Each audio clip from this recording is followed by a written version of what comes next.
Good morning, everyone, and welcome to the Planning and Development Committee. We're going to have a roll call at this point. Council Vice Chair for the Planning and Development Committee, Councilman Cobb. Here. Member President Kuda. Here. And Chair DeVita Russell. We have two pieces of legislation that was referred to our committee, ordinance number 245, 2024. An ordinance amending the zoning map. This is regarding to rezoning the Park Synagogue property at 3300 Mayfield Road. And I'm going to have Director Zamp to go over that with us. And he will also be going over the ordinance 010, 2025, an ordinance introducing an amendments to the various section of Part 11, which is zoning codes, dealing with private driveways, regulations, width, accessibility to parking, fencing, frontage yard, sidewalks, and so forth. And I will let Director Zamp go over that with us as well. So, Director Zamp. Thank you, committee, for having us here today. And for the first item, I'm going to actually turn it over to Assistant Director Karen Kniddle to talk. Thank you. Good morning. Good morning. Thank you. We appreciate being here. As you know, the process for a zoning map change is that once it's introduced, it gets referred to Planning Commission. And so I'm sharing the same presentation we shared with them. And I'm happy to report that their recommendation, I'm kind of going to the end, starting it there so you can think it through as we see it, they are recommending approval for this ordinance. So again, we're looking at what was the former Park Synagogue site. It's actually 3 parcels, and it's kind of generally located between Mayfield Road, Ivydale, Euclid Heights Boulevard, and then this is Compton Road on the other side. I've got a larger map later, so you'll be able to see that better. So just to remind you of the steps of a zoning map change, the first step is that it, of course, gets introduced by council as a piece of legislation and gets referred to the Planning Commission, who has up to 60 days to make a recommendation back to council. That recommendation has been made, and so this committee now is hearing it for council, and then I presume this committee will then make a recommendation back to the full council, and then the full council then can review the recommendation and approve or modify or deny the zoning map change. So just go ahead there. So this again are the 3 parcels. As you can see, currently the zoning right along Mayfield Road is MF3, and then the interior of this Park Synagogue site is all zoned a single family. The properties around the edges of it are primarily single family. This is a little bit of a commercial district on Mayfield Road, and then across Mayfield Road, whoops, I'm not gonna go too close to the top, but along the top along Mayfield Road is all multifamily. What the request for the zoning map change was to take this Park Synagogue site, which is 28 acres, and rezone it as an S2 special use district.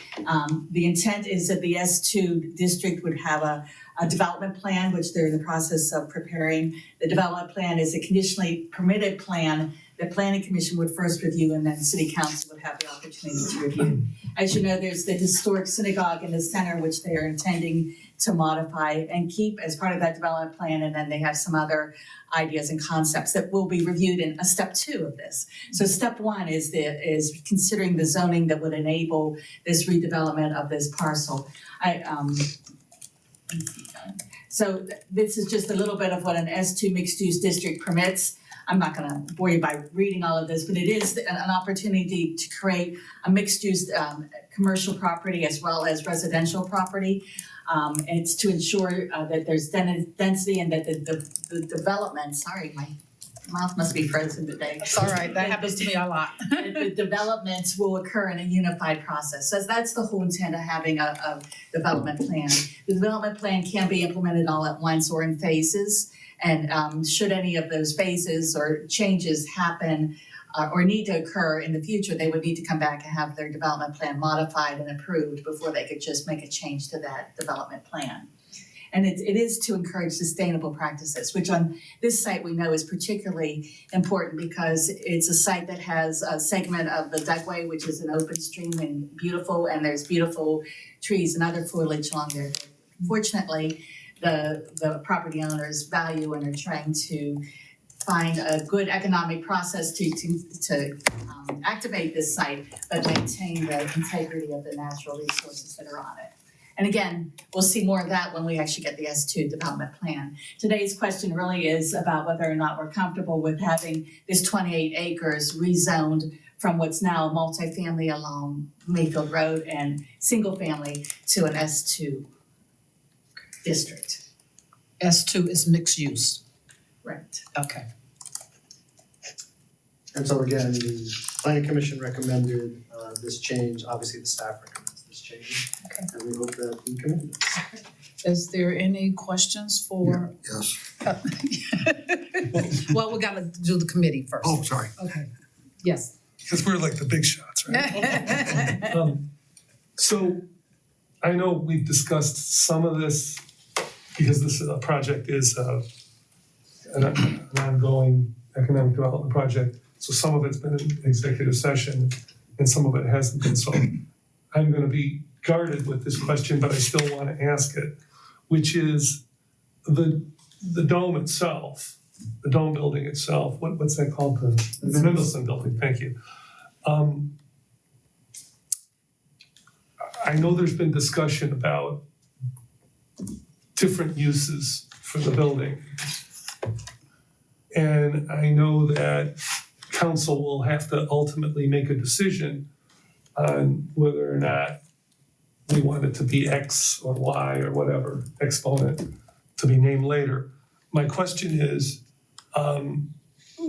would there have to be any rezoning for the use of that building based on what is A, presented to us, or B, what council might want to change?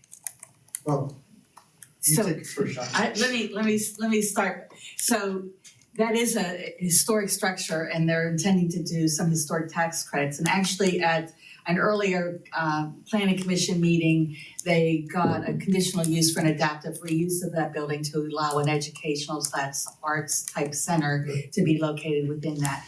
This new zoning would continue to allow that type of use within that structure. And their intent and even their development has to take into consideration that historic tax structure and they're even looking at view sheds. So as they're looking at the historic building, what can be in that view shed of that building and can't be. So they're being very sensitive about preserving the integrity of the historic building while still trying to find uses around the edges. And what I was gonna add is that the existing zoning today would not permit the universe of things that are being contemplated there. And Well, for like example, that. the A zoning, which is where the synagogue site sits right now, besides the adaptive reuse, which is permitted, the only other things they could really do there right now is build additional single families. So just imagine taking those other lots and placing on the site. That's not what anybody wants, and certainly they don't want because of all the resources on there. So a rezoning needs to happen for really the reactivation of the site anyway. Right. But doesn't restrict possible other uses. Right. And you are correct that the ultimate development plan, as Karen said, will need to come before you. There's gonna be things like uses and setbacks and other guidelines in there. And if there's something, hey, we don't wanna see this on that site, then you can Cross certainly that come. bridge then. Yeah. Okay, thank you. Councilman, I don't have any questions. no questions? All right, and I'm sorry, I'm gonna let you speak, but the legislation portion is for the committee. But go ahead, what's your question? I just have my level of ignorance of this thing is stunning. But my question is, as this is going to become an S zoning area, does it fall under the Board of Control the same way the S zoning does it? So only the S1, which is severance, is Board of Control. Got it. Yeah. Thank you. Thank you so much. All right, no more questions? All right. I do. I'm curious, typically, a developer comes in and says, I need zoning change to do what I wanna do. And then a plan emerges, as you said, Eric, a plan's gonna come.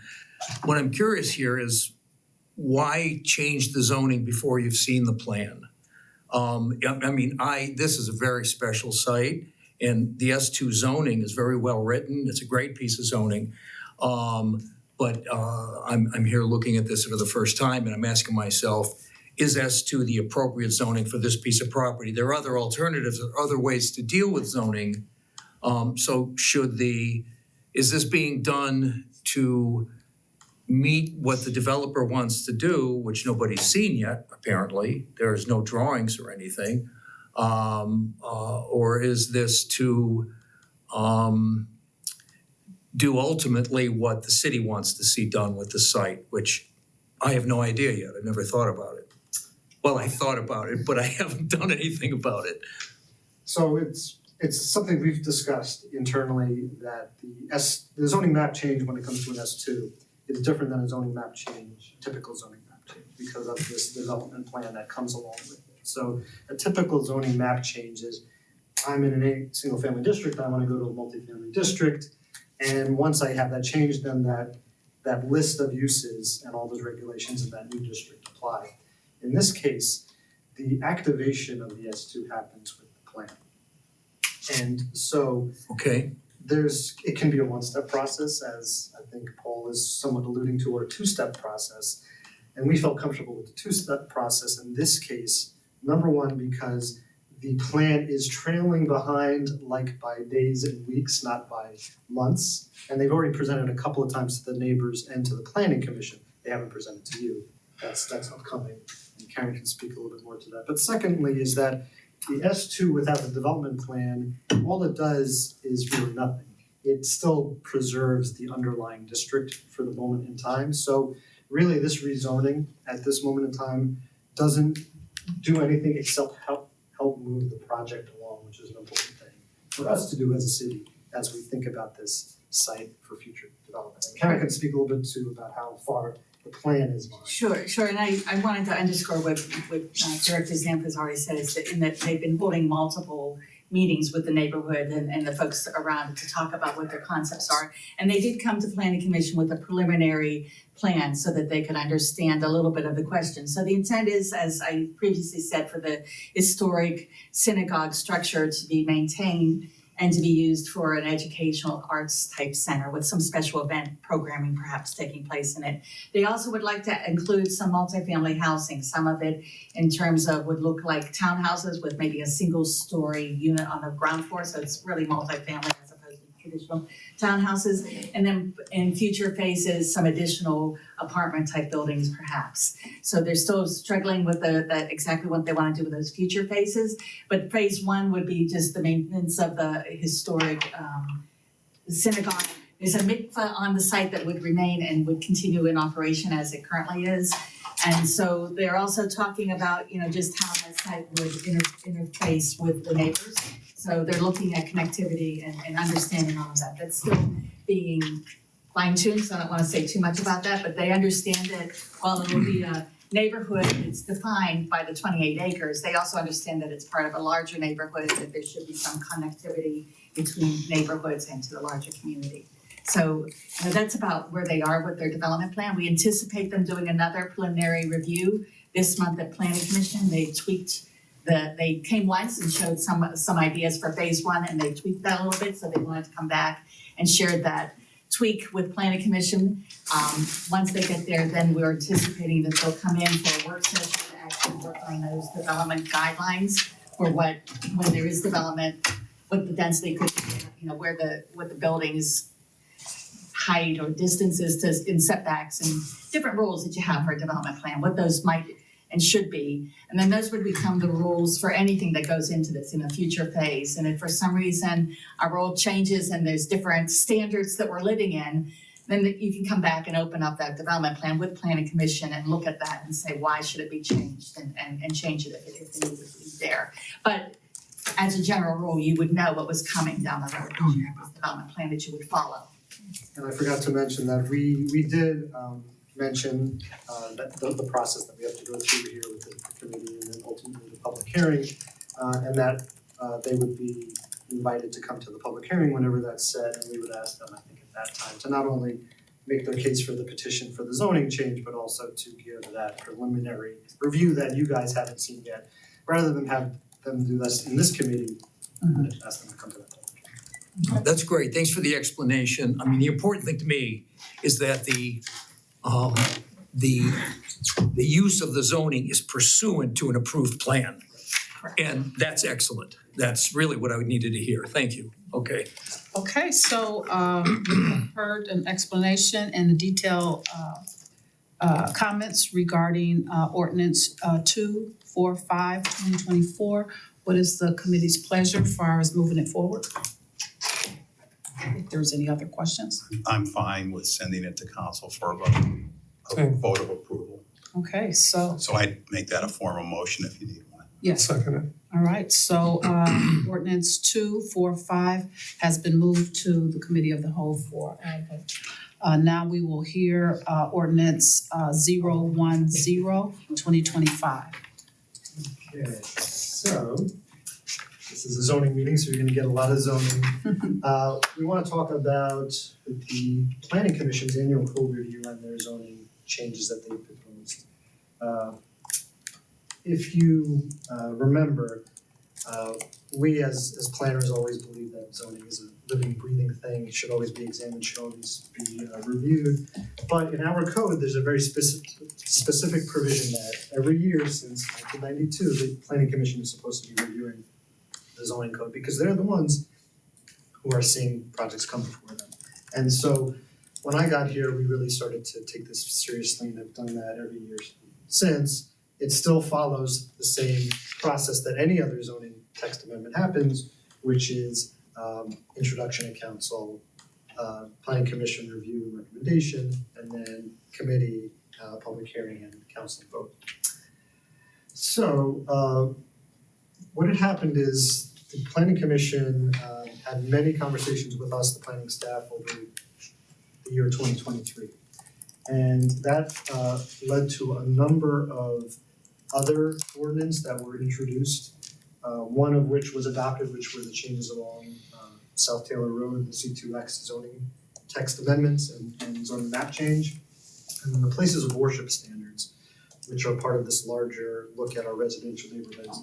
Those places of worship standards were initially introduced. We even had a meeting here at the committee, and then the mayor withdrew that ordinance on April the 21st. He wanted to have more conversation about it, more community conversation about it, and so the staff has been working with the mayor and the rest of the administration on that.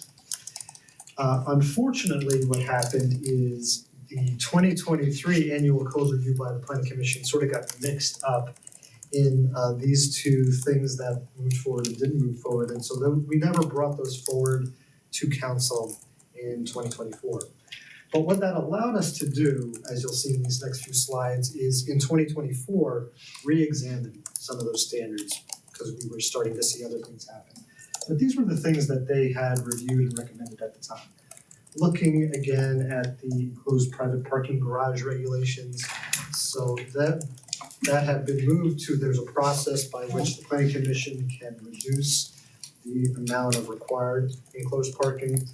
But it's only the planning commission, and they realized after 2 or 3 years of doing this that it's not something that they necessarily had to vote on every time. It could become an administrative act, so that was their initial idea. Driveway widths for single car garages, so we require a driveway be a certain width for a 2-car garage, and it's the same for a single car garage. Could that be reduced? That's also a sustainable thing. Fences, which is a big challenge of ours, what's the maximum height and things like that. Frontages, which we'll talk about in a few minutes. Sidewalks and shared use paths. This was a really important thing that they discussed because our zoning code currently doesn't require that there be a sidewalk. And unfortunately, in 24, there was an accident in which somebody died on Warrensville where there is no sidewalk. You admit, Okay. sorry. Oh, I don't have it. Yeah, I don't have the thing in front of me. Thanks. And so we'll talk a little bit more about what that is and why there's a slash shared use path. There's landscaping requirements. We realized that our landscaping requirements weren't as specific as we wanted them to be. Nonconformities, and this is something that Bob Brown had brought up to us, our nonconformity standards really didn't make a lot of sense, so there were some changes to that. Yard requirements in residential districts, zoning complaints, there's some odd language in the code about zoning complaints. Inclusive language, we're always looking to make sure that our codes are up to date. in general changes to make sure that there's consistency. So as I said here, these weren't brought forward because of the places of worship legislation was not, was withdrawn. So then we started to look at not only frontages, Sorry. but also yards, and we'll talk about that in a second. And then the accessory parking, so what is, we'll talk about that in a second, the PRD district, which is what our planned development districts, and then building typologies, which is this missing middle housing. And then the last thing here, which you can't see all that well, is that says tiny homes, minimum square footages. So this is something that council brought up last year as a really important thing. So these were all things that we started to examine again in 2024. And then we also wanted to recognize that there were a bunch of things underway.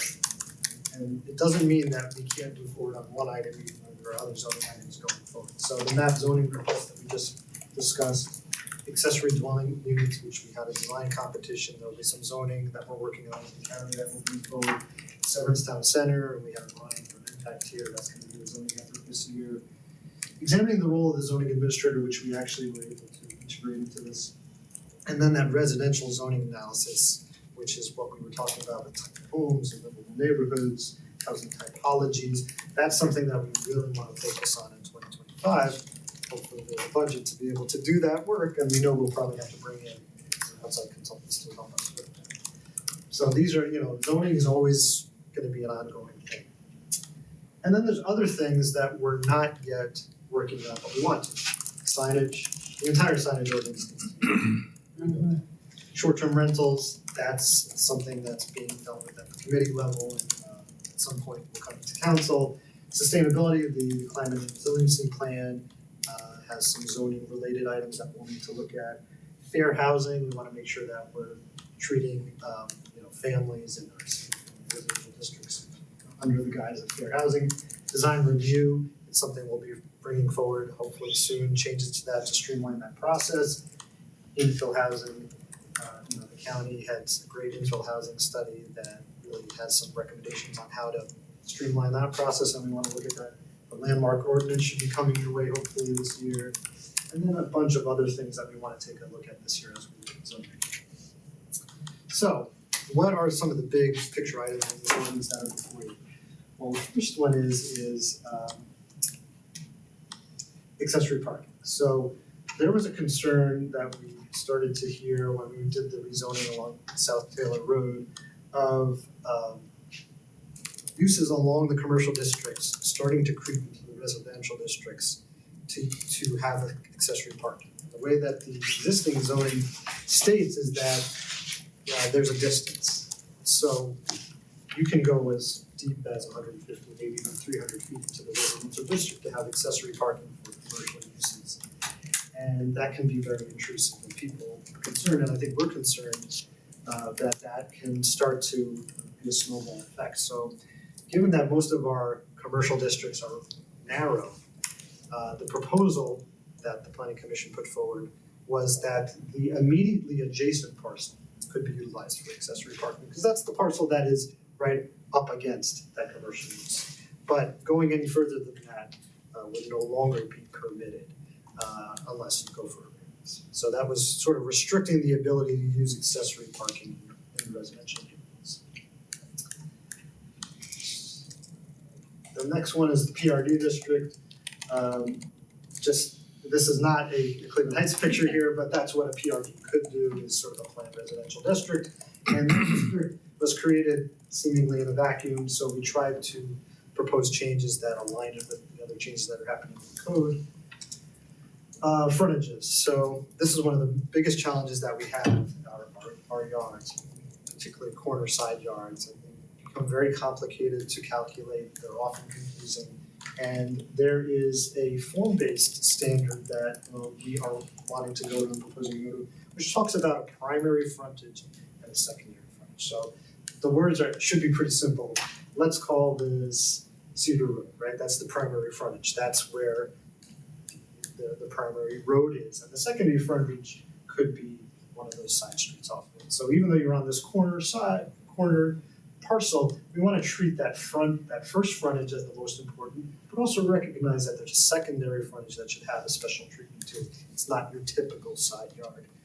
And then also remove some really confusing terminology that we have, interior side yards. It just gets really, really confusing for us, no less for the public, for any developers and builders.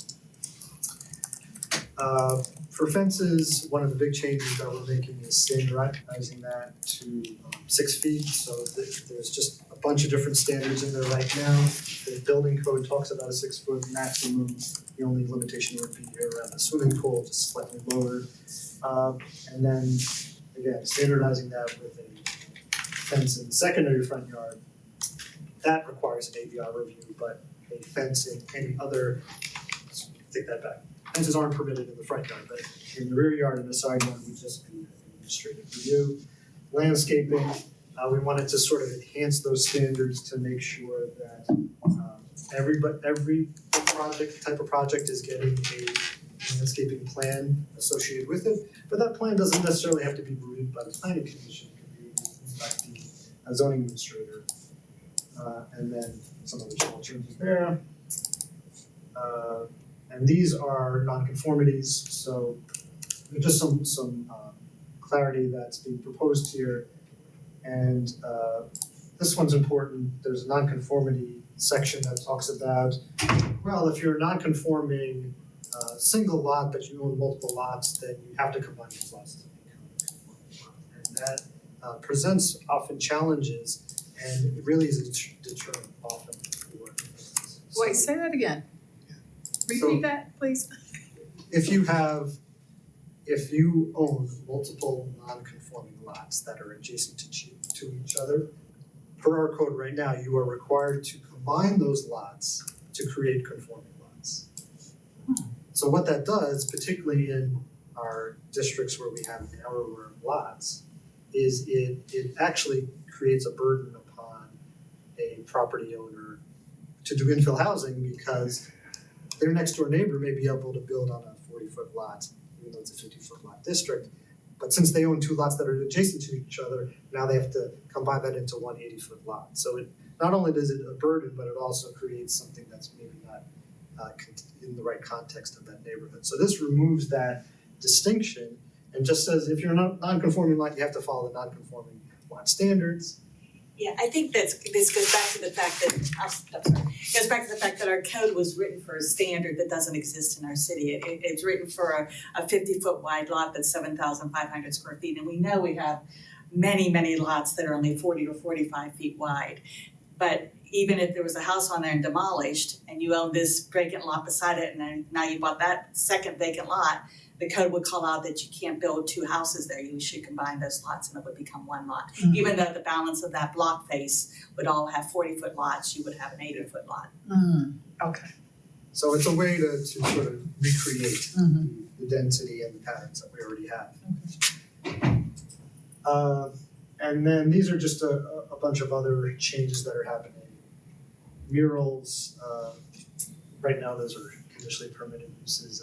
I don't think we've ever reviewed a mural. I don't believe we should be reviewing murals. Maybe the Architectural Board of Review or the Arts Council should be, but not from a zoning point of view.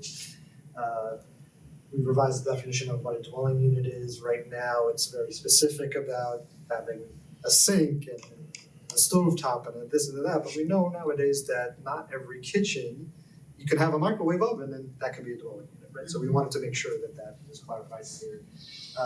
Some other smaller things, there's duplicate definitions of what a swimming pool is, and that moves that. There's a lot of references that are incorrect. And an important thing on the bottom here is the BZA has a sort of weird set of quorum standards that differ from the other boards and commissions, so we wanted to standardize that. Last thing that I don't have a bullet point on here is we also had a chance to look at what the zoning administrator is allowed to do in the code and what the zoning administrator has historically been allowed to do by the planning commission, and so changes that align those two things. So there's a few more things that we added, the zoning administrator having the ability to make that approval and not having that have to go before the planning commission. So all of these were not only approved by and recommended by planning commission initially in 2023, but then in 2024 in December, they did that. And you should have in your packet their resolution. The last point I'll make, that's not on a slide here, but they also do want to encourage you when the places of worship legislation is ready to move that piece forward as well. And so now we're here for a discussion on this matter, if you have any questions. I have one or two, but I'll let somebody else. I don't. I just wanna, just a clarification, and you probably spoke about it, far as driveways. Home driveways, you know, we were getting quite a few complaints about one-car garages and being able to have a larger driveway to fit the cars now, because basically if you have a one-car garage and the driveway is for one car, when you step out of your car, you're stepping into your grass or area. So was that changed, number one? And then number two, or is it up for discussion later if it's not in here? And the other one is we've had residents who have a short driveway where they can park maybe one car and a normal car and it hangs over the sidewalk. What are we doing, or is that implied in this at all? So I'll start with the second one because it's way easier to answer. So this doesn't address that one. We know that's a big issue that's been, I think you mentioned it back in 2021. Yeah. And the reason why is because really there's two solutions to that. One is that they park on the street, which is not a zoning issue, that's a right-of-way issue, and that needs to have a larger conversation with the So they won't get administration. tickets, yeah. And the other idea is to be able to park on the sidewalk, for lack of a better word, and that's not something that we would recommend at this point in time. So there's a bigger policy conversation that should be had about, and we know there's a handful of these throughout the community of those really, really short driveways, and how to help those people park at least one car. But on the first part of your question, so yes, the proposed changes were there to help the single car garage, where in some cases there's also that tandem parking, that means you have to shuffle cars, so it gives that little extra width, I guess you could say, to allow for people to maneuver better. Do you remember any more details on that one, Karen? No, I think basically what it would allow is the ability to have a second car parked where you can remove a car from the garage without having to shuffle. Mhm. But you get into setback, I mean, it's not as easy. No, I understand. It's not as easy as just saying you can do that, cause then you get into your side yard setbacks and but at least the ability to make the driveway a little bit wider was written into the code. There's still other things we have to look at, and we still need a variance or two. Yeah, and case by case. No, great, thank you. That's a big help.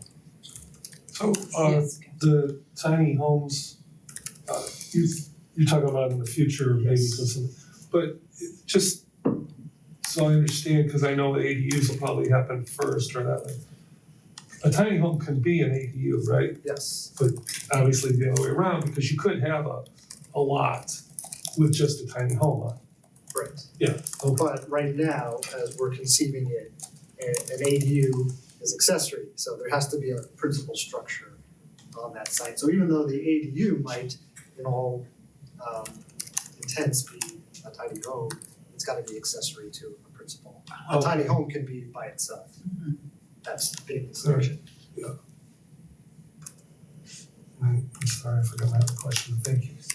And the zoning has changed or will change for that to Yeah, be yeah, on we're the working back. with the county on Right. that, and we have some zoning that is almost in draft form to share, but that'll be a separate discussion. And to Council President Kuda's lack of a question, of course, we have to have a public hearing on this, so if you remember your question, you could ask it there. Yes. Councilman Carr? I don't have any questions, Any thanks. questions? Okay. All right, so we have heard detailed information regarding ordinance 010-2025. The committee's pleasure is to move this forward to committee of the whole. So moved. I'll second. It has been so moved and second that ordinance 010 2025 be moved to the Committee of the Whole for discussion for the whole council. And seeing no discussions or so moved, it has been passed to move going forward. Thank you so very much, both of you. And now we'll move to the table. Yes, thank you. All right, so the second part of our discussion and committee meeting is still around zoning. And before we get into that, I'm going to have everyone to do an introduction. Tell us your name, where you're from, and a little bit about what you do. The council people, you have already introduced yourself, so, and want to go ahead, Sure. tell everybody what you do. Sure, I'm the Assistant Planning Director, Karen Knipp. Hi, I'm Crystal Best, and I've met many of you along the way. I've worked with Deal Point Merrill and the Bell Oaks Project in Richmond Heights, and we've come to Cleveland Heights in the past with interest in your severance development. And I stepped away for a little bit from Deal Point Merrill, and now I'm doing some consulting work with them as they are moving forward with their project. So thank you very much for the opportunity to join you this morning. I'm Larry Nowak, and I am mostly retired, and I spend a lot of time thinking about severance. As do I. Eric Zinn, Director of Planning and Development for the city. I'm Ryan Porter, partner at Impact Collective. We are working with the city and the community to revitalize Severance. Paul Volpe, architect, urban designer and developer, small developer, trying to do a project, and I'm studying other projects in the city to develop. And I'm very interested and involved with severance and other things as well in a broader based mindset. John Sowell, I am a resident of Cleveland Heights, also a contractor in residential, and I'm just here to get involved at the moment, see what's going on. Just decided to do that. Well, I would like to welcome all of you and thank you for coming on such a very, very cold day. Okay, they must have left. I wanted to put together this meeting because with planning and development, I went to the National League of Cities conference where council members from around the country go. They usually meet maybe about 3 times a year, usually March and November. And we gather a lot of information from what's happening in other cities and what's going on. And being the chair of planning and development, definitely I went to all of those booths that had planning and development to find out what we could do, what's different and all those kind of things, which was very exciting. And I also learned that one of the first things we need to be concentrating on is zoning, because developers need zoning to be able to build.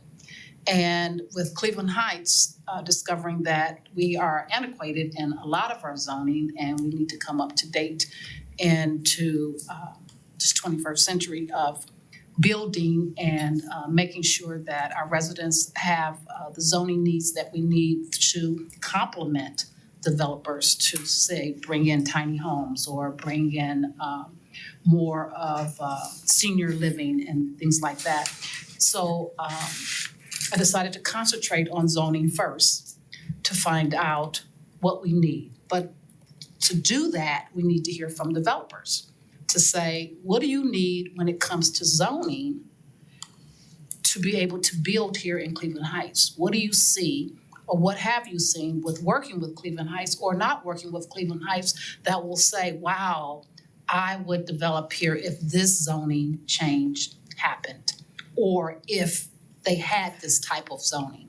So I want to open it up to a discussion from the professionals to have a discussion around zoning and how we move forward to make Cleveland Heights a zoning map to be able to create a model that all cities will be envious of. So who wants to go first? What about you, Paul? You work a lot with Cleveland Heights, and you've done some zoning, you've done some design, some architects, you've done a lot of different things. So Why don't you give me some of your Okay, feedback? My in that pleasure. respect? I'm glad you're doing this. It's terrific.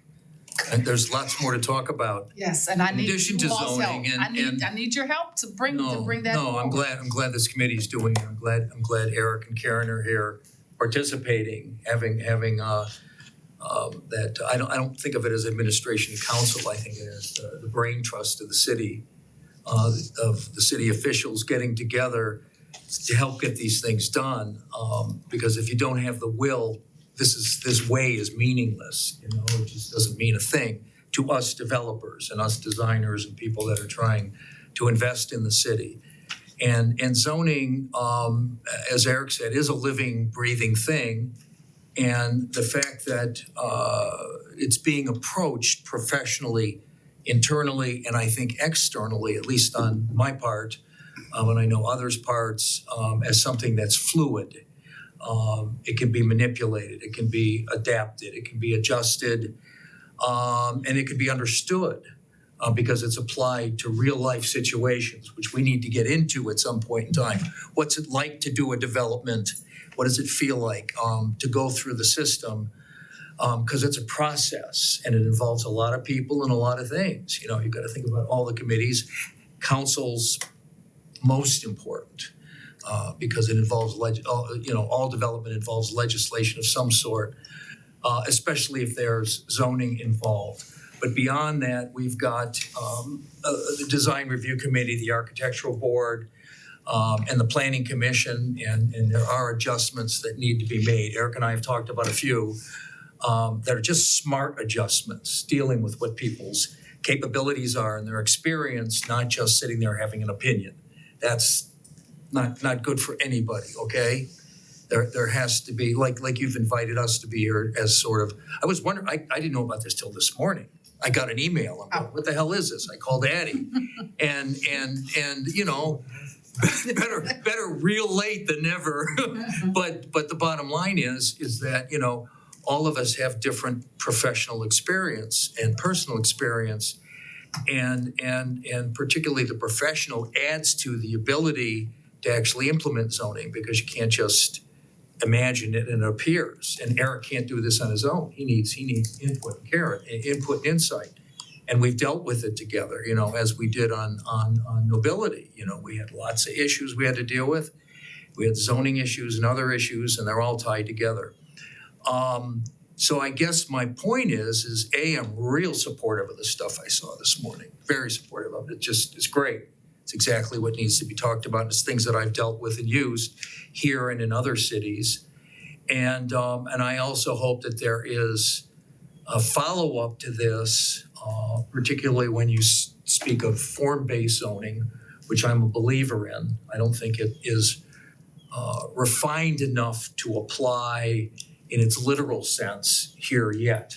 But we could get to that point to where we can imagine what we want a place to be, which is what my job is as an architect. I mean, I'm working on a project right now with Eric that I want to develop. I'm dying to develop. I want to break ground. The council's aware of it. You've seen some of it.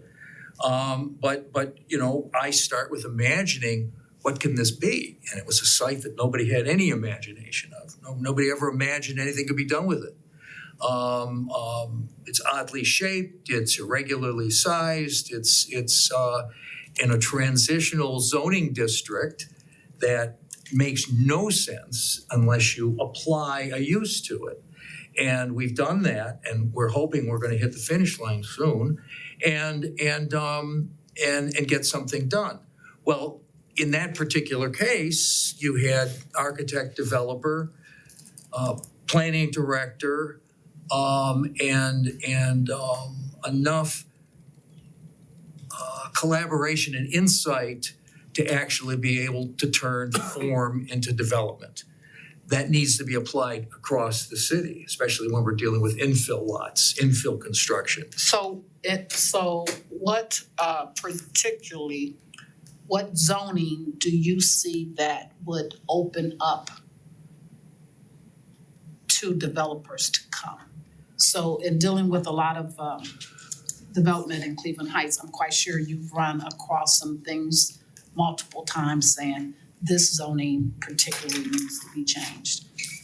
Is there something that you can point directly to that bothers you on every case of looking around our city? Well, it's hard because I've used so many zoning codes in so many cities. I've worked all over the region, all over the state, and it's different everywhere. Although there are, because we have much more enlightened zoning officials today that communicate with each other. It didn't used to be that way, you know. But now that zoning is less prescriptive, in other words, don't tell us what we can't do.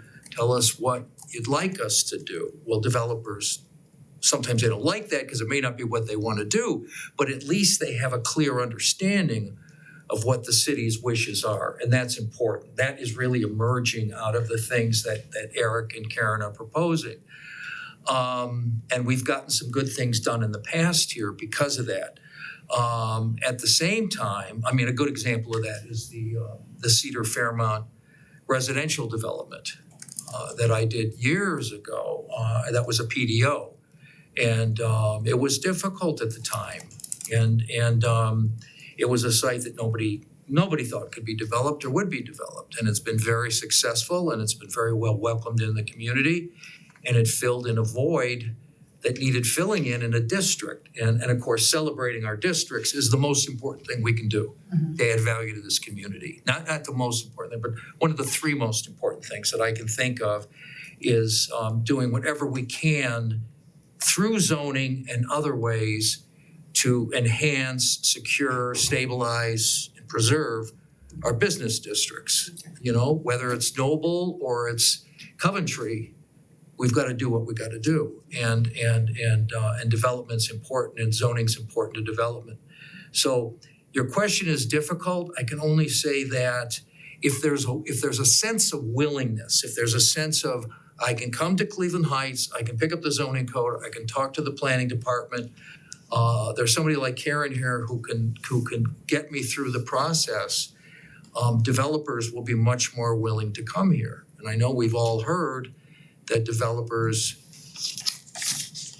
haven't in the past been attracted to Cleveland Heights. Let's just be honest about it. This has not been a place that is easy to develop in, and it's as much about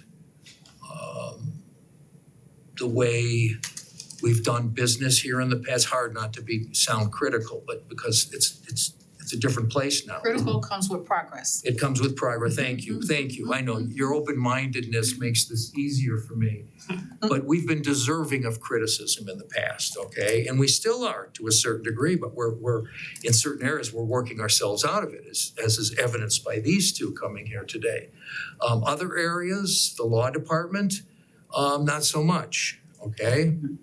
Okay, we got to figure out, because you can't implement things without our law department's involvement, okay? Whether it's legislation or other things. And so it's a whole picture. But for the development community to be interested, as I am, and others I'm sure in this room are, in developing in Cleveland Heights, you got to feel compelled to do it. I want to be here, you know. Maybe an example of that would be how long and how hard it was to get the Meadowbrook Lee department, Meadowbrook Lee development properties, which we owned and controlled. You know, I mean, there was no restrictions there. They were city properties, but we sent out a first RFP, fell apart. We sent out a second one, it fell apart. We sent out a third one.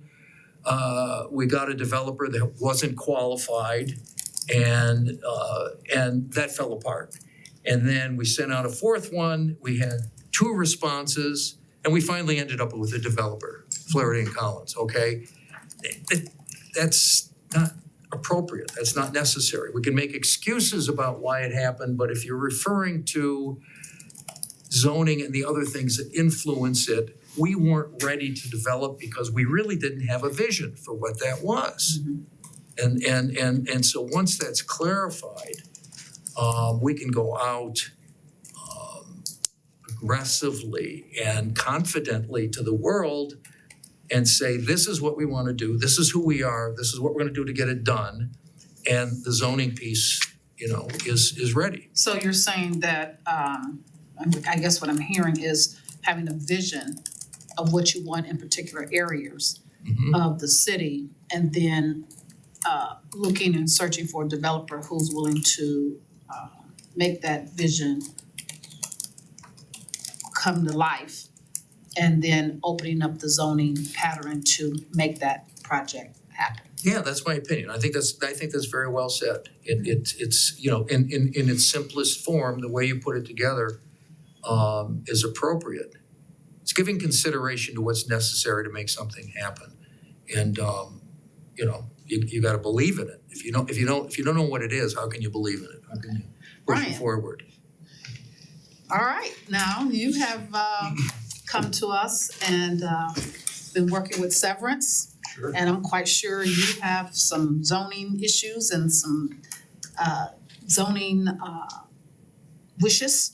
Well, I haven't been here long, so I don't really have many issues. Okay. But and it's funny because zoning wishes? I hear what Paul's saying, and I hear it a lot of places that I work, and I'm sure Paul does as well, and outside of Cleveland Heights, right? I haven't seen any of that since I've been here or experienced that. But we're just dating right now, so it's always. I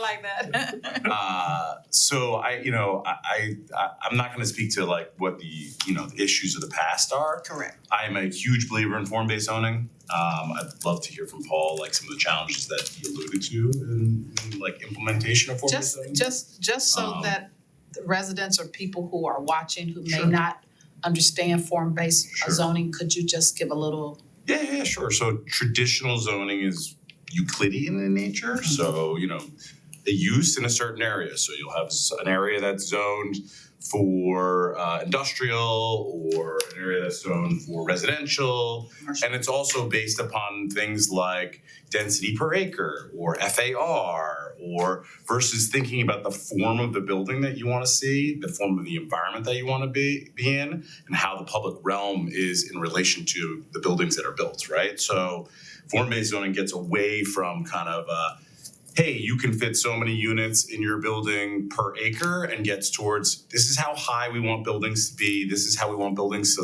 be set back, this is where we want parking to be hidden, this is how we want buildings to address the public realm and the street and the sidewalk and how people feel and act when they're in that place, right? So form-based zoning is much more place-based, right? And creating a great place than it is based upon more hard and fast rules Structure. of what could go where and how much of it, right? So what it does is it kind of frees the market to build and develop what is financeable, right? And also what meets the vision of the community, right? Now that meets the vision of the community is a tough part, right? Because, oftentimes the financeable piece waters down the meets the vision of the community because the developers are looking to make money, right? Most of them are for-profit in nature, right? So, striking that balance is core to putting in place, I think, zoning codes and legislation that can not over control, right? But can control enough, right? And a lot of that comes with like having, I think, what you're doing today, having the development community and the municipal community at the table together to form these things, right? Traditional development process, like Paul alluded to when we were talking about the Park Synagogue site is a developer comes in with a plan and they say, here's my plan and I want to build this plan and I need the zone change, right? And that's how things have been done for a very long time. And there are okay portions of that process, right? But when you're looking at a much larger scale effort that you're trying to change an area, I don't think that works very well. I think you need to kind of get on the same page with a process and a vision first of what you want this place to be like, right? And then back into how the zoning can get you there, right? Does that make sense?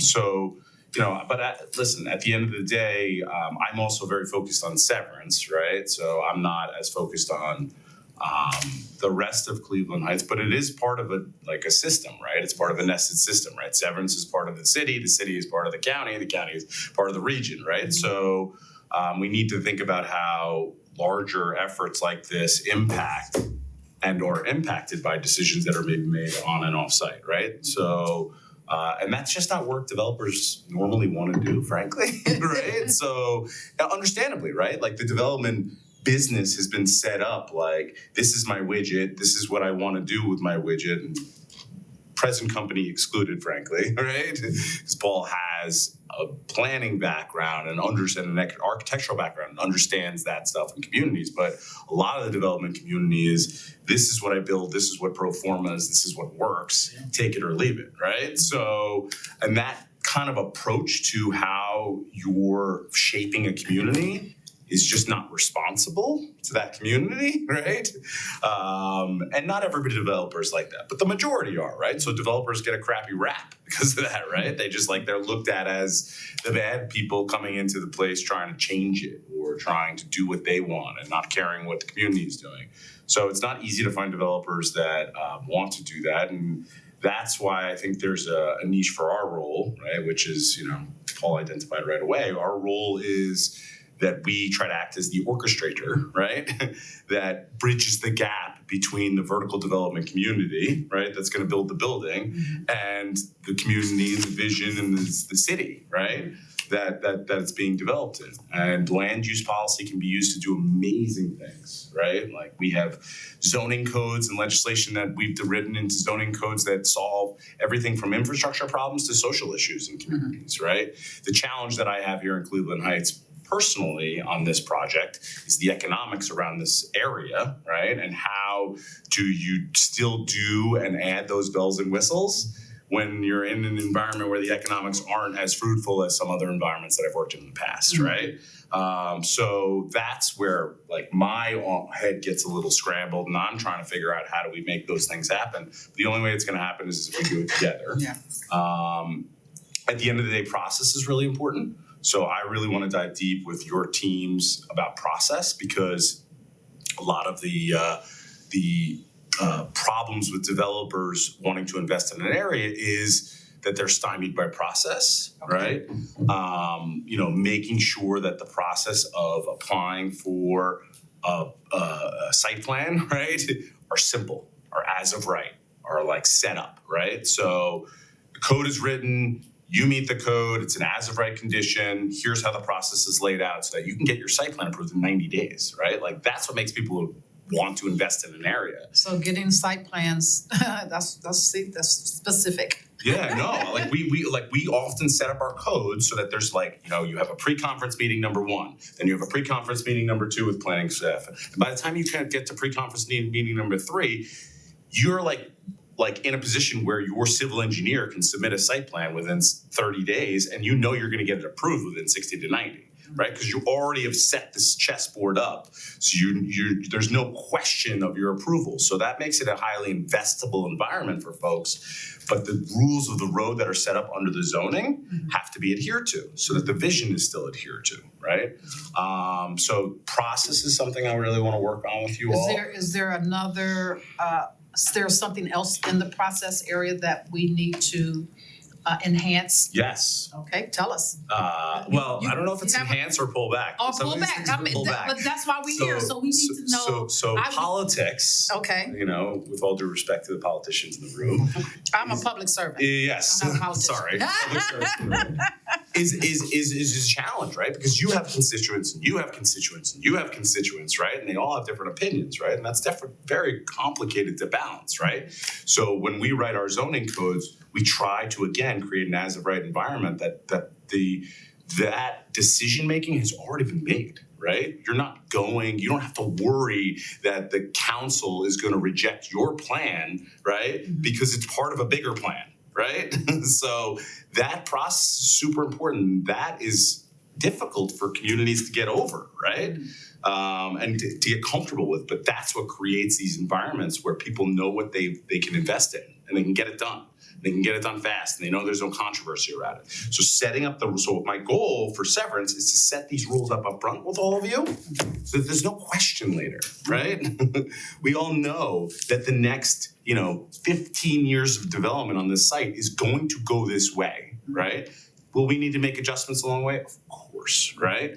But the first 3 to 5 phases, they can probably be submitted and approved right away, and there's no controversy about it, right? So the sponsors and the investors that are coming in know what they're getting, right? And they know that they don't have to fight their individual battle, right? And if we look at it that way, like I know I'm learning, right, that there's a sewer, I mentioned it last night. I think there's going to be a potential sewer bottleneck right off site for our project long term, right? The worst thing in the world, I think, would be for me to put the zoning code in place, not address how that's gonna get done, and then all of a sudden, 2 phases down the road, the third person comes in to develop and they think they're walking into this great development world that's gonna create economic development and this awesome project, and all of a sudden they get nailed with that sewer problem, right? Because we didn't address it up front, right?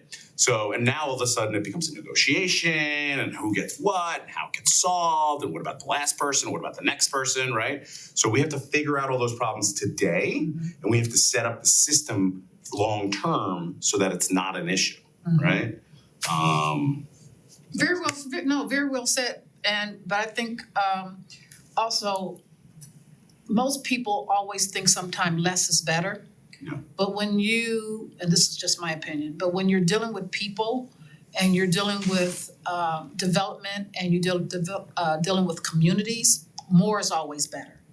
And I mean, I listened to your presentation yesterday and I think it was fabulous because each step, and this is just my thought process, each step of the way, if you're gonna tell me I like this property here, and I wanna build here. The more you can tell me about what you wanna do there, the more I'm able to lean in. The less I know, the more. Yeah, you're scared. Yes. Yeah, like what's gonna happen Yes, here? yes, Am I like saying yes. yes to something that I don't understand? Yes.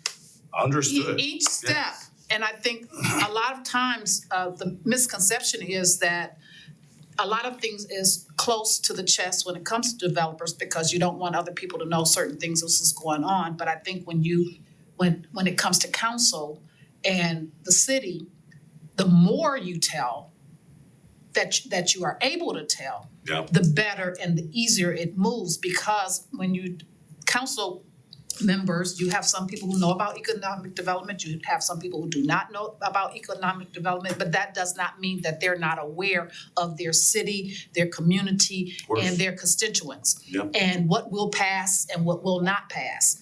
And the dialogue that needs to be had, because in certain parts of the community, a dialogue needs to happen one way, but in another part of the city, a dialogue has to happen a different way. Sure. So communication is not just straight. It's in different communities, different areas, there's a different language, there's a different communication, there's a different dialogue. And so the more people understand, it opens the door to trust and transparency. And I think that's a lot of times where we miss the boat because of the feeling of not enough transparency, not enough information, and I say give people enough information to drown themselves in it. Me too. Most times I give people, they're like, stop, like, we get it, Yes, it's hard, yes, it's complicated, yes, like, yes. come back to me in like 3 months, right? So I appreciate that. That's a good question. Yes. I think, so this is gonna veer a little bit away from zoning, but not away from development. So I was interested when you said, well, we all have constituencies and so forth. You're in a pretty unique situation because you have a constituency with Namdar. I mean, in the sense that you have to, whatever you come up with, you gotta please that person. Yeah, I mean, I think you overthink how much they're paying attention, frankly. And you know they're what? not. And you know what? I talk to them every couple of weeks. They're like, how's it going? Yada, yada, yada. But like, ultimately, they're not gonna have an opinion on it. But They're they- gonna have the number is gonna be their opinion. But they gotta sign off. Yeah, well, Yeah. no, I have to hit the number. They don't have to sign off. Okay. I have to hit the Fair, number. fair enough. Very distinguished, You, right? no, you're right. That's, Okay, that's a big so- distinction. Like I would never do this deal and take this risk for 20 months if they could just decide off a whim that they Right. don't wanna move forward, right? That would be silly by me to do, Yeah. right? So I make this time investment of my time and my professional skills, knowing that I have them locked in if I reach my goal. If I don't reach my goal, then it's open game, right? But when you're hitting these metrics, and this is gets to the question I want to ask, when you're hitting these goals, these metrics, you know, you have to know what the city needs. Because you were talking about it like, well, I'm focused on severance, you know, whereas, you know, but if knowing the community and knowing what the needs are, because I don't know how much of this is going to be, well, you know, we have a shortage of senior housing, so then we're going to do senior housing there. I mean, I don't know how much That's a that's gonna- supply demand thing, Yeah, right. right? So Then there's gonna be, I mean, it's 60 acres, there's gonna be some discretionary kind of like, you know, ideas that happen that are, you know, gonna be more imaginative, let's just say, yeah, than on a needs column. sure. And I guess I just wanna hear how you hit your metrics and how you as a master developer find these other developers. Well, it's conversations like this. I've never met this woman here and Okay. literally was Googling her company when you know, and we haven't spoken yet. And you're a contractor locally. I'm actually supposed to be with the Leopardo folks right now. Right? Yes, I'm Yes. I think we're here as an executive conference room. So the Leopardo folks I think are gonna come in because I've been talking to them as GC and potential partner on the sponsor side also for some of this stuff. But I wanna like diversify the base of sponsors that are involved in this, right? Nothing would make me happier than to have 4 different contractors and 6 different sponsors, and they're all looking at different product typologies, right? Like if we can do that, we've hit a home run. It's not easy, right? And it's not gonna be perfect, right? But there are a lot of specialty firms out there. Some people only do market rates, some people only do commercial, some people only do, you know, mixed income, right? So like how do we bring in the best and the brightest of each one of those crafts, right? And tell them this is what we've set up, right?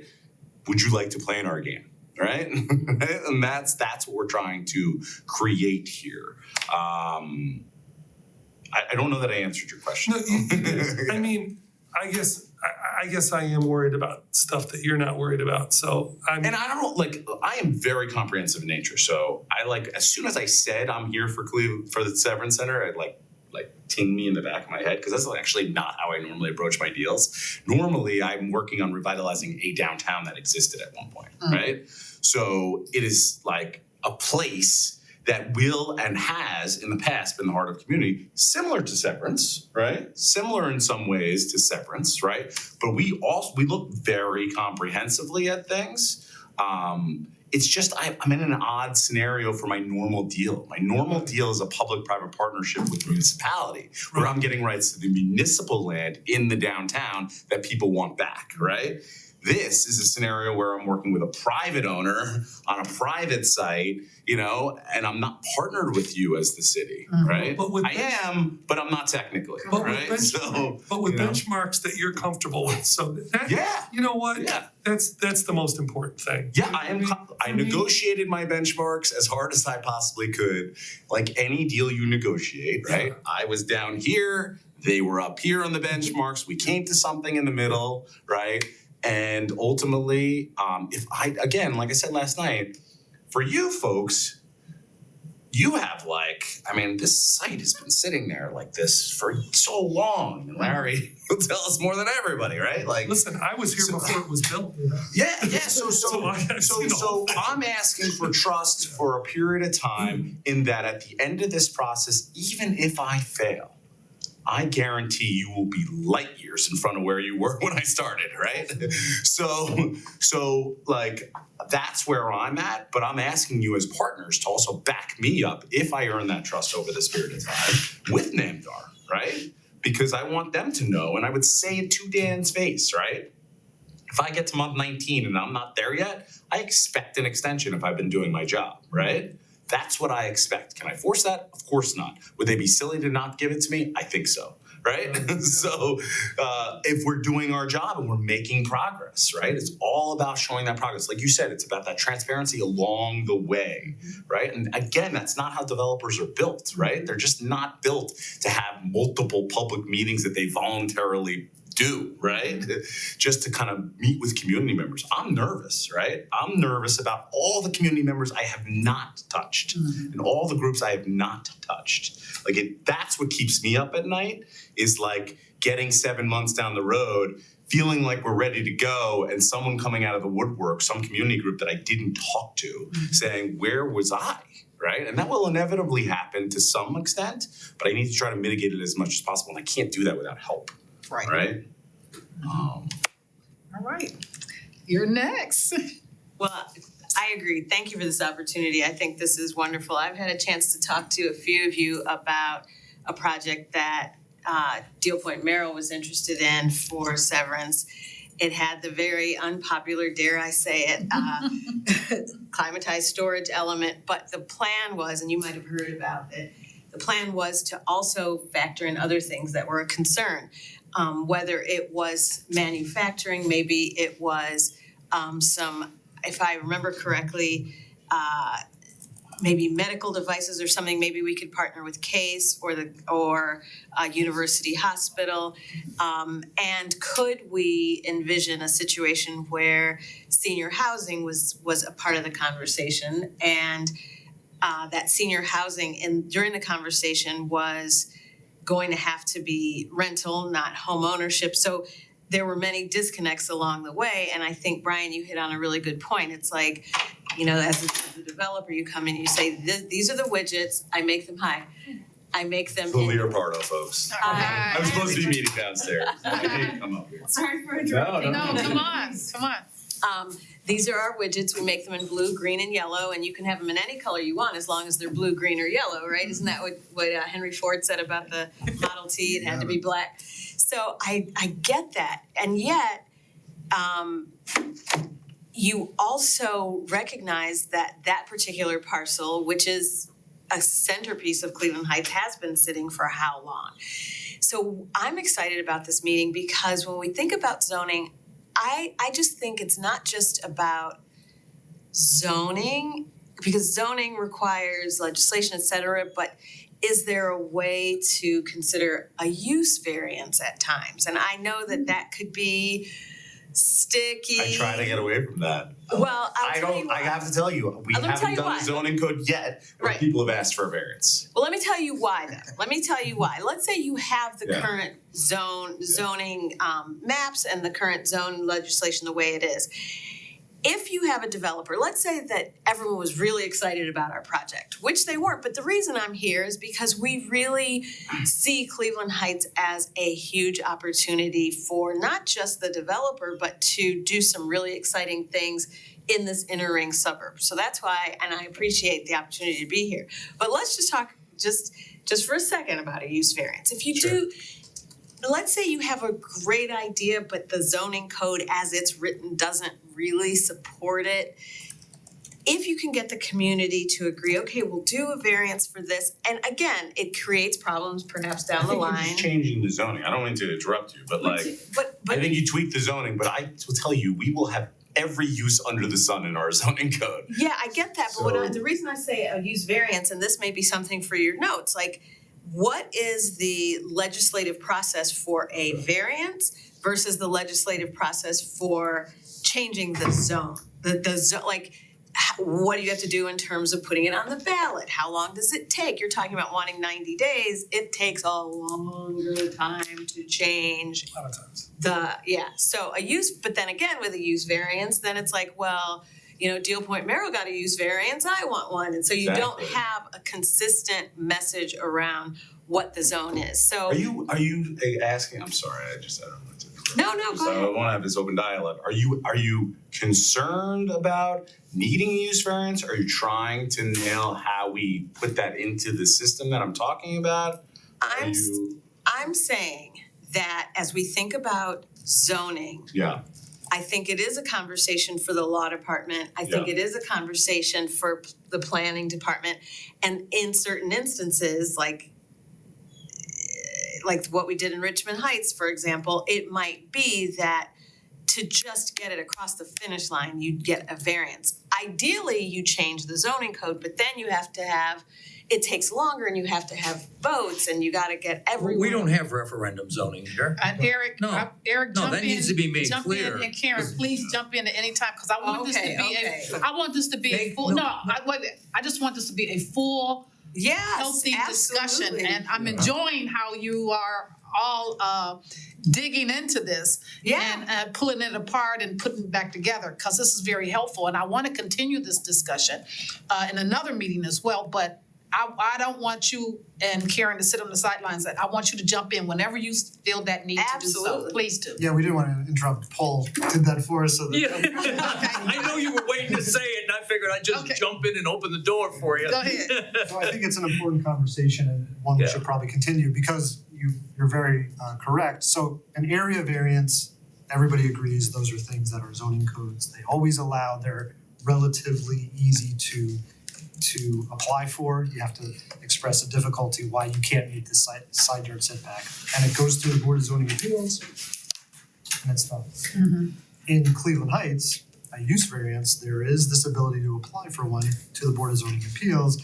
The threshold for that statement of difficulty is very high. Essentially, Oh, okay. the existing zone, you can't use your property with the existing zoning at all, and you have to prove that. Gotcha.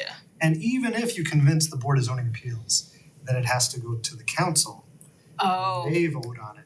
And that's certainly something that we should discuss. I mean, there's reasons why I think the forefathers and foremothers put that in there as a check and balance, and it becomes somewhat akin to a zoning text amendment at that point because you're involving council.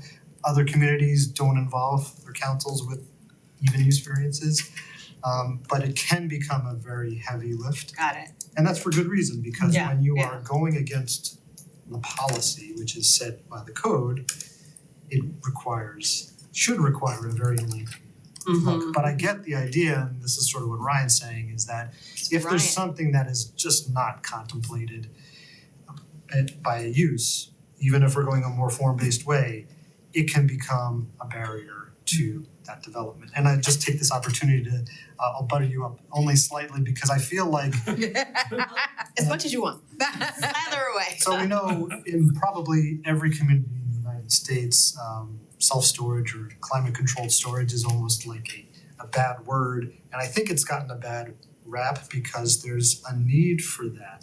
Just like there's a need for industrial and light industrial. And one of the things that we're hoping to do, not just at Severance, but in our city, is create that flexibility to allow for these things in the right context, in the right scale.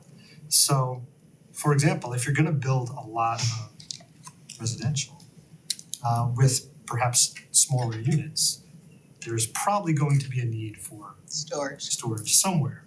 And if it can be integrated into a site, that's better than it just having this standalone facility that you see in most of our communities. So I feel like. And that's why form-based zoning is so Yeah. important, right? I don't care what's inside the building, frankly, as long as it doesn't pierce the thresholds of so if we take this site, we say, you can build 300,000 square feet of self-storage. That's the threshold for self-storage on the Gotcha, I site, see what you're right? First person in to get that 300 gets it. But the form of that building is what's important, right? So that building should look like a place that people want to walk by, right? And you can do that stuff. Like that's why we want to allow light industrial as a use in this project, right? So if someone has, I don't know, think of a random thing, an empanada operation, right? And they make empanadas, right? And and he's gonna get into code stuff with me right now. Well, But- I'm gonna get into place stuff with you, but keep going. But my point, and I'm giving you an extreme example, I understand. right? Yeah, I understand. But I'm saying, well, my point is like, it's okay to have the empanada operation as long as you have the required 15-foot storefront, right? At the front of the face of the building, right? With maybe office above it or something like that, right? And the form of that building is such that the parking is still hidden in the background, the building addresses the street and the sidewalk, the street furnishing, the public space. there's private and public open space requirements as part of that development that they've built, right? So we can create great places, right? Right. Every time Paul's eyes go like that, I'm worried. We can create these great places with a serious flexibility on uses, right? But we have to decide thresholds, right? We don't want it to be 3 million square feet of storage on the Certainly, site, right. right? So we're gonna figure out those thresholds, right? Of what we think is appropriate as the max amount. And we're it gonna doesn't compare that to the necessarily have use. to look like a storage. Right. Exactly, but the A lot of cheapest this- way to build a storage facility is the ones you see, Yeah. right? So So there's that push and pull. Yeah. I think I agree 100%. And I do think though, for as long as Severance has been there, this kind of discussion is going to, when it is finally moving in a direction of a new development, whatever that looks like, I think it's going to be an asset, like a real gem to Cleveland Heights and for the community. And I know there's a lot of areas within Cleveland Heights. I mean, you know, I think you and I talked about the Noble area, like what does that look like? And maybe how does that look consistent or similar to the rest of the whole thing is very, very exciting. And I'm just thinking, to answer your question, you asked, because I think, and I was calling you Brian, so sorry about that. I didn't even know. No worries. Ryan? Call me whatever you want. She gave you an extra letter. You gave something very concrete, which was process. We know that if this is what we are presenting, this is what the city's going to do with it, and this is roughly how long it should take if we meet these certain parameters, so to speak. And as you were saying that, that's why I was like, well, within process, making sure that you are aware of whatever a developer knows, okay, if you follow this process, then this is what it will be. If you seek an area variance for whatever reason, this is what it will be. Like whatever the possible, you know, you go down this way, if this, then this direction, if this, then this direction. I think from my point of view, that would help. And I should tell you that I'm just doing consulting now for Deal Point Merrill, but I was neither the architect nor the designer. I work very broad brush with Deal Point Merrill on the Bell Oaks project, and I'm coming back to do some other projects with malls that are struggling around the country. So that's what I'm gonna be working on. So it's a little bit Good different. business to get into. Yeah. Just ask me I'm about- excited. There are lots of them and half of them are owned by Namdar. Yeah. 2000, I think. I know Larry. somebody you can talk to. Larry, give us your opinion. You have been, I don't have one. I'm a little cautious about form-based, probably because of my ignorance, but I tend to think of it as saying, what I've heard is at the 40,000 foot level, you can do anything you want as long as it looks right from the outside. Okay? Well, And that's- we're gonna list the And uses that, by the way, that scares are the allowed. living hell out of me. What scares you though? Give me an example. What scares me? Well, it scares me that it might be a big chunk of storage where I'm gonna have 3 employees, each making $20,000 a year, which is not gonna help and I'm gonna have 200,000 square feet doing that, and I'm not contributing a damn thing to the city. Okay, so that worries me. Well, listen, that is an economic development conversation that we should be having. Yeah, That's a I- legitimate so- conversation. So that worries, But you want senior housing, right? absolutely. And That doesn't employ a lot of people, right? No. That basically employs no people, It right? addresses the So, community need that's though. right. so we have to balance all those Yeah, things, absolutely. right? That's the I'm thing. just trying to answer her question, Yeah, right? yeah, no. Okay. So that kind of thing concerns me. Now, can you control it? Sure. But I also think there's another adjective I would put in there is you must control it. Yeah. Okay? And so I'm open to talking about anything. Well, it doesn't really matter what I'm open to, but I can be very supportive of things that make sense for me because we've all talked about this vision. And Ryan talks about what is it we imagine we're gonna be there? And Paul has done a magnificent job of encapsulating what we dream should be right across the street here. Okay? And anything that tends to diminish or dilute that dream is something that we're gonna have a real concern with. Now, some of it, we always talk, it is a dream. So right out of the opening gun, when we started this thing, we all said, this is a concept, not a plan. This is to give everybody a sense for what's possible and what might be able to be done here that could be so revitalizing for the whole city, not just for Severance. I mean, we're sitting right in the center of this damn city. And we got a piece of trash across the street. And we could make that so magnificent. And that's, so we're the dreamers. Now, So I've we have also to temper that with reality. I've also heard, and correct me if I'm wrong, and I don't know if we do this, but we talked about having a vision for what we want for particular parcels or spaces in Cleveland Heights, and then having a developer come and create that vision and zoning around it. Do we as a city take the empty parcels that we have and showcase them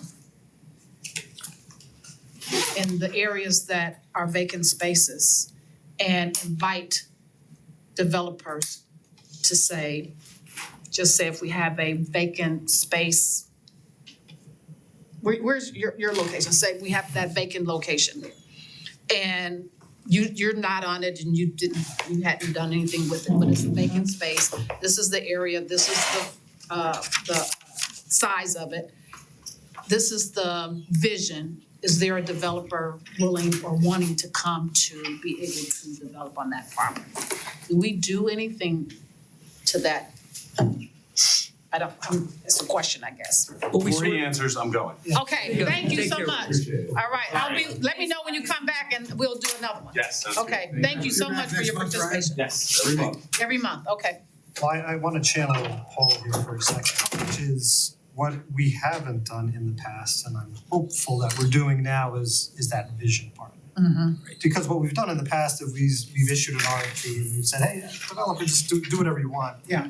And Five guys come in and say five different things. right, so we have to have that vision, that's number one.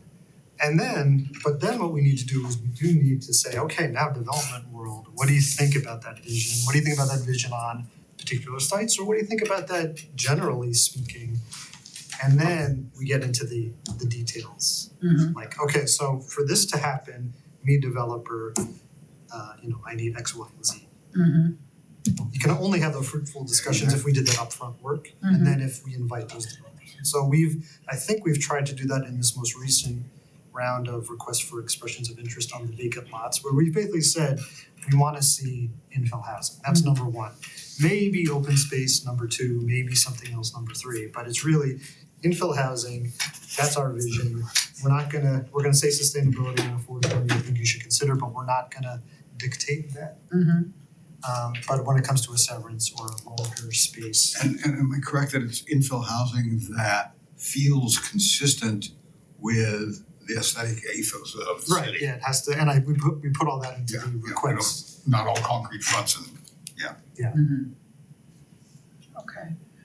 So would it be helpful for this committee to, I definitely want to continue this discussion with you all, because as we move forward, we need your expertise on how we move the city forward, and I'm quite sure Eric and Karen would love to hear further information on how to help with process and different things that you all have identified here today. But would it be helpful as well as the committee continue this discussion on zoning and other topics as we bring them along, what the department may need to hear from developers or experts and bring them in for discussion so we know how to plan. But also, in the same time, talk about visions for different spaces within the city. So if we could maybe identify different spaces and just as a conversation, say what would look good there? What do we want at each place? What do you want there? This is the size, this is the frontage, this is what's needed there. And then maybe put it out in the air and ask developers, see if developers would be interested in maybe building something around that vision. May I ask a question? Yes. Does Cleveland Heights have a master plan posted anywhere? It's posted Yes. on the website? Yes. Okay. Yes, Is that would be a good place? we could start. Yeah, I don't know how old the No. master plan is. No. Don't ask anybody to open that up, just leave it where it's at. It's 400 pages of garbage, I'm sorry, yes. How old It's not usable, it's just not usable. They're 20 years old? No, There- 2017. No, I mean, it was a nice, warm and cozy, I was involved and it was a nice, warm and cozy moment.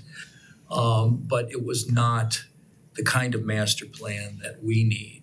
And I won't get into that. That's a whole nother discussion. And in my opinion, it's a whole nother discussion for us to have about what is the base that we set so that our planning and development department can go out and do what they need to do. You're already doing that. I mean, you're Great already job. doing that. You just need help. You don't have the staff and you don't have the resources.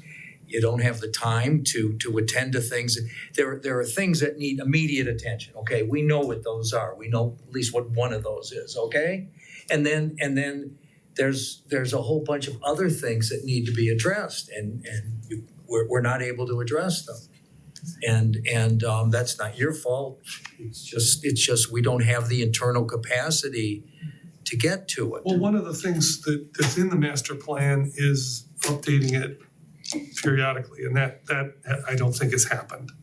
And, I know this came from the county, the format, and I think, listen, I think I know what your objections are, but beyond that, there was probably a framework that you weren't comfortable with and, to begin with.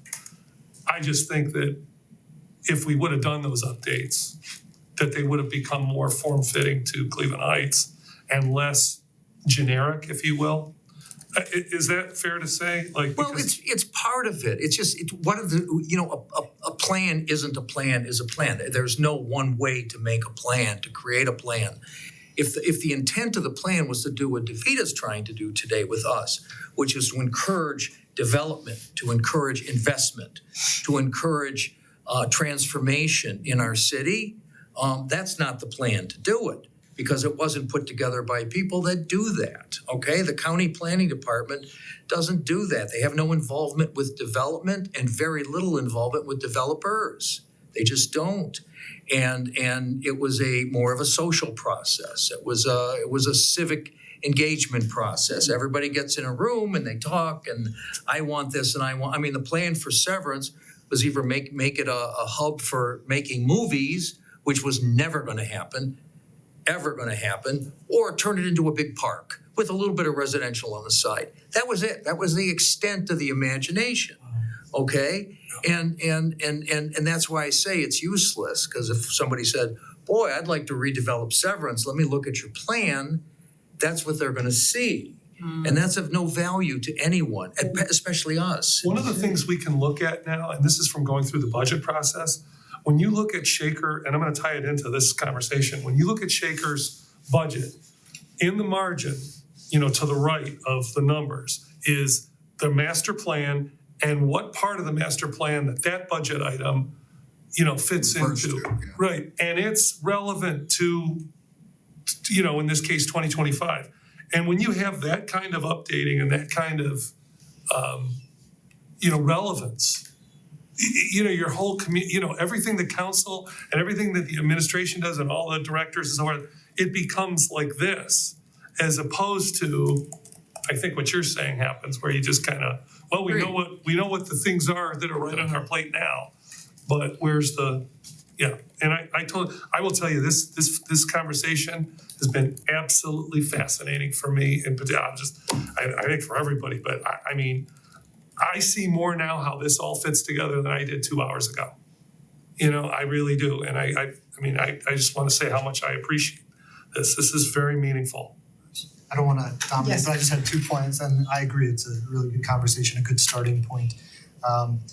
First off, we've been very deliberate about not updating that master plan for many of the reasons that Paul mentions, and also because I think that, well, not just the resources, but because that plan, as many comprehensive plans are so general that they talk about the police department and the fire department, but what we really need is a development plan. Yeah. That's what we need from the planning side, what you need here. So I think your idea, Vice President, of it's sort of a planning initiative of let's start to identify those spaces that we want to look into more detail. Some of those spaces, Warrensville, Noble, Mayfield Triangle, there's been some work done. So maybe we don't have to do a lot of extra work. Right. Maybe there's some spaces that we haven't yet identified or the communities identified that are not reflected anywhere else, and we can start to spend some time on it. That's one point. Second point I wanted to make is when we talk about vision, another thing that I'm really interested in, and this goes to a lot of what we were hearing in the room today, is many zoning codes, our zoning code included, has a lot of checks and balances through conditional use permits, et cetera. But when you look at our code, there's no standard for that conditional use. And what's the reason? The city wanted to have a little extra control over whatever that use is. Okay. That's bad planning, that's bad zoning. What you really wanna do is you wanna create as many as of right uses as possible. You wanna identify those few limited uses that need a whole bunch of extra standards, that need extra look, and you focus in on those. So I think, very often councils are reluctant to do that because it is a giving up of some power. But if you get the vision right, then you can feel confident that it's gonna live forever. And just one last thing to address all this. I know you'll probably hear this from people, I know we certainly hear it. Well, what happens if somebody else comes into office that disagrees with the vision? Hey, guess what? Too bad. This is the vision that the people who worked hard and put their necks on the line did there. It's gonna last 15, 20, 25 years. There's always time to pivot. But if you don't, if you're not adamant and strong about that vision, then it's from day one, it's not worth anything. And I think that's what happened with the comprehensive master plan, is that from day one, there already wasn't buy-in. So then what was the point of updating it? I want to recognize that Councilwoman Larson just joined us. I know she has a meeting at 12:30, but if you'd like to join us at the table, you're more than welcome. I'm fine. Okay. I want just a little clarification point, because those of us who are living with this dream for severance. Ryan made a comment when we were talking about the contribution to the city. Okay, so I said, only get 3 employees and they don't pay them that. And he said seniors don't pay either. He's right. They walk to every restaurant you've got in there. They walk to every little shop you've put in there. They walk across the street to the hospital, which is partly why they're there. Okay, so there's a lot of contribution to the economic health of the city from seniors beyond their direct income taxes, which, Ryan is correct, are gonna be pretty minimal. Okay, but I don't want anybody to walk out of here thinking, well, seniors are a bummer. Because we're all actually kind of cute. Yeah. I just wanna say, because I know we're getting late, but I really agree and appreciate what Eric just said. But there's one thing I wanna say on a broad level, it may tee off some of you, especially on council, because it tees me off, but I'm gonna say it anyway, because it needs to be said. But just a mindset. The planning all starts with anticipation, okay? It starts with a desire to think ahead so that when we set about doing something, you can feel like you've thought about it. You can feel like you've envisioned, you've problem solved, you've created a mindset that says we can do this because it's what we want to do, and this is who we are.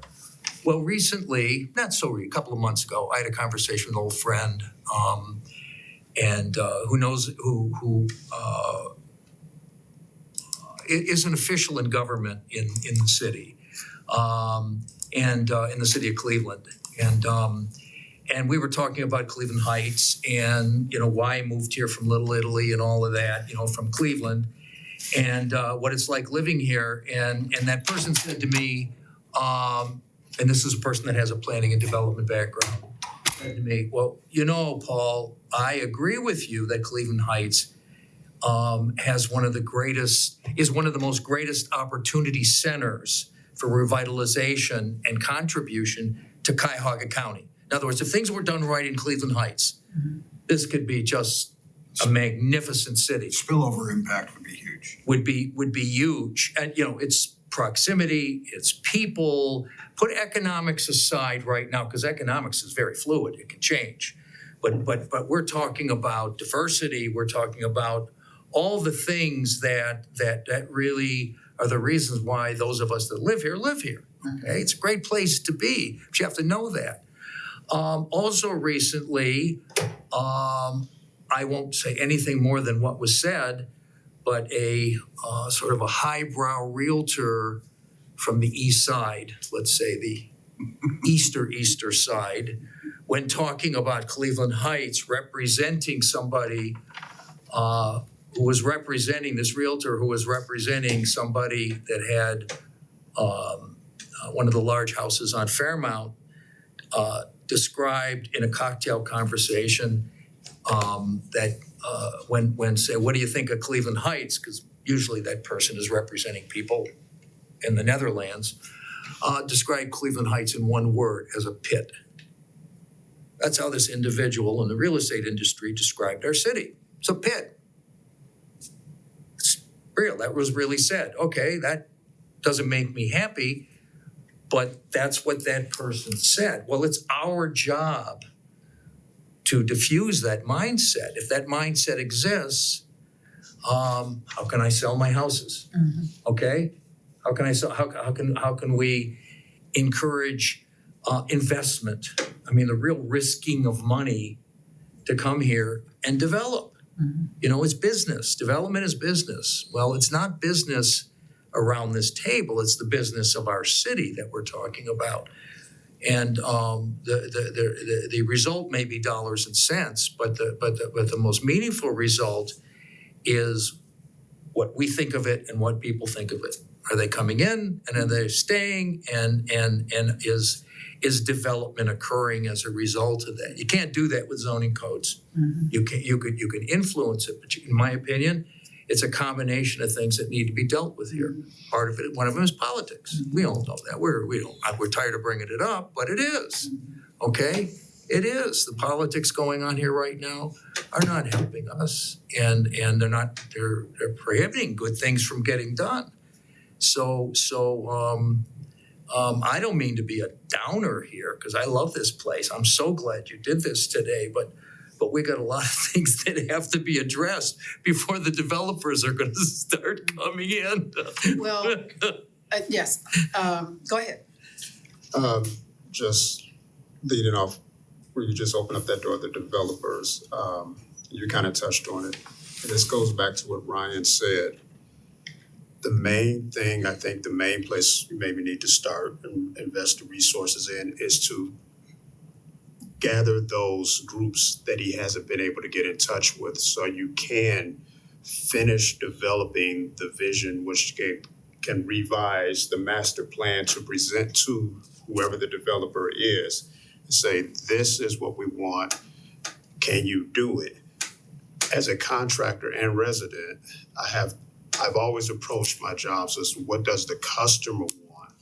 Not what is my bottom line going to be at the end. That's important, but that doesn't mean anything if they don't get what they want. So I would say, again, just focusing on gathering all those groups that he hasn't been able to get in touch with. How does this council, how do we reach those people? Who are those people? Who are a collection of the diversity of Cleveland Heights that can help develop the future plan, because they're going to be here for the next, because it's a new group coming in. I mean, unfortunately, we're gonna age out in some one way or Well, another. you're not gonna age up as soon as I am. I know, but I was trying to be, diplomatic. Okay, but that's what's important, that for that 25-year span that you gave, and that's what's needed.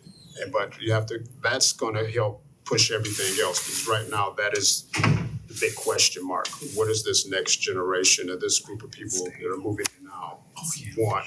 And what legacy do the existing residents want to leave to carry on? And you're right, and Ryan did say that yesterday at the council Yeah, meeting when he did his presentation, that he was reaching out to the staff and to identify the segments of the community he had not had an opportunity to speak to, that he was going to be reaching out and trying to get that done. But what I want to say is, before I close, because I don't want to encroach on Councilwoman Larson's time, this has been fantastic. This has been a fantastic discussion. I definitely want to continue this with you all. And I have some more developers who wanted to join us, but one is in Florida. And he said once he comes back, he will love to participate. I would like to also introduce a developer from Washington, D.C., but he probably could only do Zoom, but that would come down in the future as far as things that he can contribute to the city, or funding or whatever, to a developer who's maybe trying to do something in the city. But I think this is a great way to start with the Committee for Economic Development. And I love the idea of maybe taking this committee, if you all will continue to join me, maybe at least quarterly, where we can meet, or, whatever the suggestion, because the purpose of this committee, I envision, is to help the Planning and Development Department get their vision out there along with the vision of the community, and to be able to make Cleveland Heights a community that people want to come to and flock to, and to be able to cut loose some of those barriers that is stopping people from coming, to try to trimline. I can say it right. Streamline, thank you. Streamline the process. So if you all will hang in there with me as we move slowly and try to assist our department, this will be a great discussion. Anybody have anything else? Eric, Director Zamp, anything else? Karen, you have anything? I'm good. Councilman Cobb? No, I'm good, thank you. You're good? So, thank you. We went a little longer than I expected, but I guess no one looked at the clock to say, let's stop. But I appreciate it. Would you continue to join us? Yes, absolutely. Okay, Paul? Yeah, Yes, Larry? What's that? Will you continue to join us? We have this meeting. Come to another meeting? Yes, I'll come back. yes. Would you come back? All right, so could you, I don't know if Addie has your email. Okay. Could you please give it to her before you leave? Sure. And when we do the next meeting, to continue this around, and I'll probably keep it as zoning, so we can identify as we move forward in zoning and vision. So we'll know that's what we're talking about. And priorities. And Keep priorities. priorities in the back of your mind. You can't do everything at once. Yes. So we should do what is the most doable and the most important. Mm-hmm. And I think things will get done much quicker. Okay. Because we're kind of all over the map here. And I would ask this of you as well. I want to keep the group small. I don't want it really large, because we really want to get something done. But if you have a suggestion of someone who should be at the table and is not at the table, could you please let Addie know? And we will see how we can get them a part of this, but we do not want this to be a really big. Two I mentioned, it was just too late for them Okay, when they found out. all right. They already had other commitments. Okay, no, I understand. So thank you so very much, and if there's nothing else to be said or done, we can consider this committee meeting adjourned. Very good. Thank you Thank so you. much. Thanks.